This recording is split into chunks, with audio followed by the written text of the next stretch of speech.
সম্মানিত আয়োজক কমিটি, আজকে কর্মশালা সর্বশেষ প্রতিযোগিতা আপনারা সবাই একটু অনেক কথা বলতেছেন। আমার মনে লাস্ট মুহূর্তে আমরা আরেকটু বেশি ধৈর্য পরিচয় দিই এই সিপাত আর একটু পিছনে যাও। সবাই একটু উপভোগ করে এরপরে আমরা ইনশাআল্লাহ লাঞ্চ যাবো। লাঞ্চের পরেই পুরস্কার বিতরণ হবে। সবাই থাকবেন। আমাদের যে চট্টগ্রাম জেলা মান্যবর জেলা প্রশাসক মহোদয় আসবেন, উনি এসে যারা আজকে এই কর্মশালায় বিজয়ী হবে ওনাদের হাতে আমরা পুরস্কার তুলে দেবেন। আমি সবাইকে অনুরোধ করবো লাঞ্চের পর আপনারা থাকবেন অবশ্যই। আমাদের মাননীয় জেলা প্রশাসক মহোদয়ের কাছ থেকে আপনারা পুরস্কার নেবেন। ফার্স্ট সেকেন্ড থার্ড ঘোষণা করে লাগবে ঘোষণা করতে কোনো ফার্স্ট সেকেন্ড থার্ড সম্মানিত লাঞ্চের পরে করব। উপস্থিত সুধীমণ্ডলী, বিচারক মণ্ডলী, ধন্যবাদ জানাচ্ছি এমন চমকপ্রদ আয়োজনের জন্য। এসব দেশ বদলায়, পৃথিবী বদলায়। তারুণ্যের উৎসব 2025 উপলক্ষে তারুণ্যের ভাবনায় আগামী বাংলাদেশ শীর্ষক কর্মশালায় আমাদের উপস্থাপনার বিষয় প্লাস্টিক ও পলিথিন বজ্র মুক্ত পরিবেশ চাই। দ্বিতীয় বক্তা কে আকিব? জল থেকে শুরু করে স্থল সব জায়গাতে প্লাস্টিক ও পলিথিনের ছড়াছড়ি। এই প্লাস্টিক ও পলিথিন আমাদের পরিবেশকে দূষণ করছে নানানভাবে।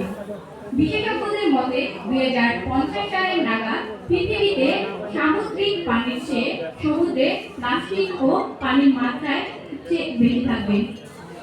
আজকের পৃথিবীতে প্লাস্টিক ও পলিথিনের ব্যবহার আশঙ্কাজনকভাবে বৃদ্ধি পেয়েছে। এই বজ্র আমাদের পরিবেশের জন্য মারাত্মক হুমকি সৃষ্টি করছে। প্লাস্টিক ও পলিথিন খুব ধীরে ধীরে ক্ষয় হয় এবং মাটিতে, পানিতে ও বায়ুতে দূষণ সৃষ্টি করে। এতে জীব বৈচিত্র্য ক্ষতিগ্রস্ত হচ্ছে, মানব স্বাস্থ্য হুমকির মুখে পড়ছে এবং এই গ্রহের প্রাকৃতিক ভারসাম্য নষ্ট হচ্ছে। কিভাবে প্লাস্টিক ও পলিথিনের মাধ্যমে পরিবেশ দূষিত হচ্ছে? পলিথিন ও প্লাস্টিকের ব্যবহারের পর এগুলো যথাযথ জায়গায় না রেখে রাস্তায়, নদীতে, খাল, বিলে ও ফসলের মাঠে রেখে দেওয়া হয়, যার ফলে মাটির উর্বরতা হারায়। এই কারণে বাংলাদেশ একটি কৃষি প্রধান দেশ হওয়ার কারণেও এই দেশে যথাযথ ফসল উৎপাদন হয় না। ধন্যবাদ সবাইকে। এরপরে আমি আমার উপস্থাপনের জন্য দ্বিতীয় বন্ধুকে আমার বলে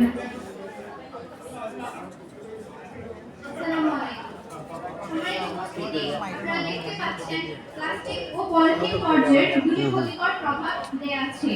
1. মাটি ও পানি দূষণ এবং 2. বায়ু দূষণ। প্রথমে আসি মাটি ও পানি দূষণ নিয়ে। মাটি ও পানি দূষণ। পচনশীলতা। প্লাস্টিক ও পলিথিন সহজে পচে না, যার ফলে এগুলো মাটিতে দীর্ঘস্থায়ীভাবে থেকে যায়।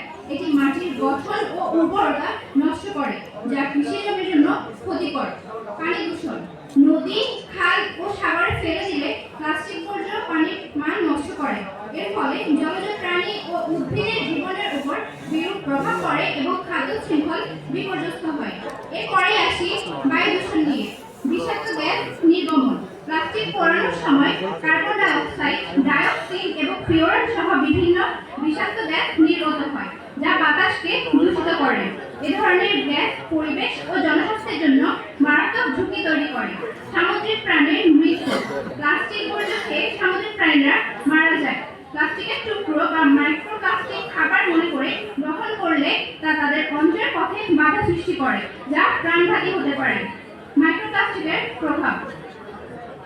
মাইক্রোপ্লাস্টিকের টুকরো মাইক্রোপ্লাস্টিকে ভেঙে খাবার ও পানিতে মিশে যায়। এই মাইক্রোপ্লাস্টিক মানুষের শরীরে প্রবেশ করে নানা ধরনের স্বাস্থ্য সমস্যা যেমন হরমোন ভারসাম্যহীনতা, ক্যান্সার এবং অন্যান্য দীর্ঘমেয়াদী রোগ সৃষ্টি করতে পারে। ধন্যবাদ সবাইকে। এখন আহ্বান জানাই আমার পরবর্তী বন্ধুকে। ধন্যবাদ আমাকে কর্মশালায় এই মহামন্ত্রী পরিবেশন করে দেওয়ার জন্য। আমার প্রথম ও দ্বিতীয় বক্তা আজকের এই কর্মশালায় আমাদের প্রশ্নাদি পেশ করে গিয়েছেন। এখন আমরা আমাদের যে প্রস্তাব রয়েছে সেটি উত্থাপন করতে যাচ্ছি। আমাদের প্রস্তাব মতে আগামী বাংলাদেশ হবে প্লাস্টিক মুক্ত বাংলাদেশ। এই প্লাস্টিক মুক্ত বাংলাদেশে আমরা একটি বুথ তৈরি করতে চাই, যে বুথে আমরা প্লাস্টিক প্রদানের মাধ্যমে টাকা সংগ্রহ করতে পারবো।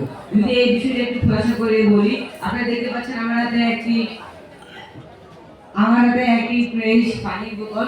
এই পানির বোতলের ন্যায্য মূল্য হচ্ছে 10 টাকা। যখন আমি আমাদের এই প্রকল্পটি বাস্তবায়িত হবে তখন এই পানির বোতলে একটি কিউআর কোড থাকবে এবং আমি যে দোকানদার থেকে এই পানির বোতলটি কিনবো তিনি প্রথমে আমার কাছ থেকে 10 টাকা নেবেন, এরপরে কিউআর কোড স্ক্যান করে আরো 10 টাকা বাড়তি নিয়ে নেবেন।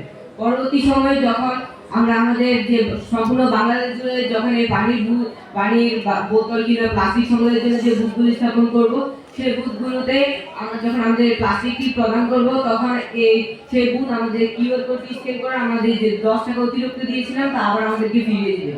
এভাবে আমরা চাইলে আমাদের দেশের সম্পূর্ণ স্থানে ছড়িয়ে থাকা এই প্লাস্টিকগুলোকে একত্র করে আগামী বাংলাদেশে প্লাস্টিক মুক্ত বাংলাদেশ এবং এই প্লাস্টিককে কাজে লাগিয়ে আমরা তৈরি করতে পারি বিদ্যুৎ শক্তি সহ অনেক শক্তি।